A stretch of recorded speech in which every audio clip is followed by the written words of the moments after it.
అనంతపూర్లో మా తెలుగుదేశం కార్యకర్త సూసైడ్ అటెంప్ట్ చేశాడని చెప్పేసి తెలియడం జరిగింది. దానిలో భాగంగా హాస్పిటల్కి తీసుకొచ్చేటప్పుడే మా హాస్పిటల్ సిబ్బందిని వాళ్ళకి కాల్ చేసి చెప్పడం జరిగింది.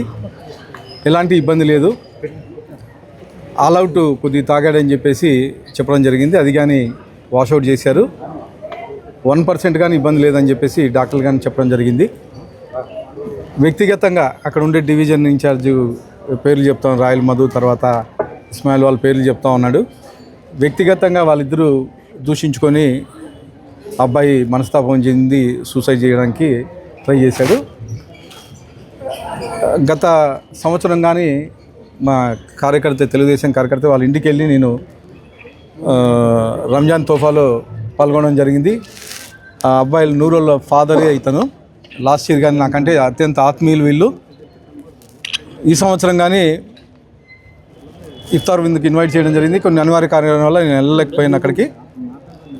కానీ నిన్న రాత్రి మా ఇంటికి కానీ రావడం జరిగింది. నూరు రంజాన్ ఫెస్టివల్కి భోజనానికి వస్తానని చెప్పేసి నూరు తర్వాత ఫిరోజ్ ఇద్దరు రావడం జరిగింది.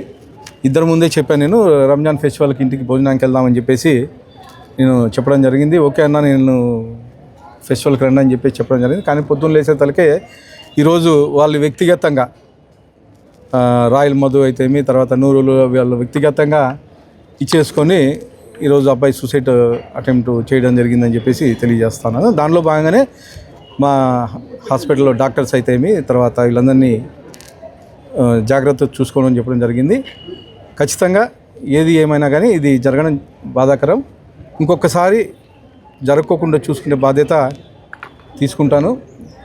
అలాగే వాళ్ళ ఫ్యామిలీ కానీ నాకు అత్యంత ఆప్తమిత్రులు కానీ కొంతమంది దీన్ని చిన్నదాన్ని భూతత్వంలో చూపించి రాజకీయం చేయాలని చెప్పేసి రాజకీయ ఉద్యోగులు ట్రై చేస్తున్నారు. కానీ వదంతులు నమ్మద్దండి అని చెప్పేసి నేను తెలియజేసుకుంటున్నాను.